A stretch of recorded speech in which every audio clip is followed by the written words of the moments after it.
房屋税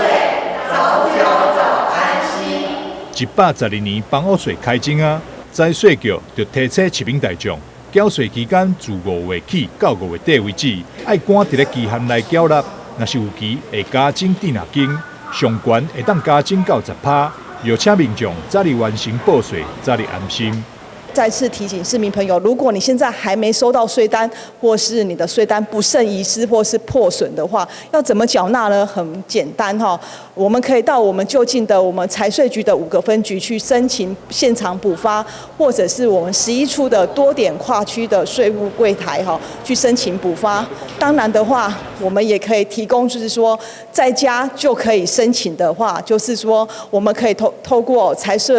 政部的税务入口网。或者是说地方税网络申报作业的网站哈，就用你的自然人凭证，或是工商凭证，或者是已注册的健保卡哈，在家里就可以来申办哈，来补发税单或是线上查缴，所以都非常的方便哦。为方便民众报税便利，财税局也提供多元化缴纳管道，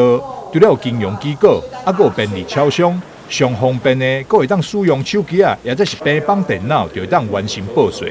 一般的话，你可以到金融机构去缴纳，可是提醒一下，就是邮局是不代收的哈。那就是说，你们还可以到便利超商是缴纳哈。然后，如果是那个市民朋友，如果你们已经选定了，就是已经申请长期约定转账的话，记得在5月31号的话，你的账户要留足够的余额来扣缴哈。那当然，现在智慧缴纳非常的方便，都不用再出门了，只要你透过电子支付的机构，或者是他们一般开付行动支付的业者，他们所申办的 APP 的话，你只要扫描税单上的 QR code， 你就在家里就可以缴纳，非常的方便。另外，财税局现在跟教育局合作举办主税法律面线顶有奖征答活动，邀请台南市高中小学师生登录爱课网参加活动，成绩达到80分以上就当参加抽奖，有机会会当得到奖金500块哦。台南新闻张秀伟采访报道。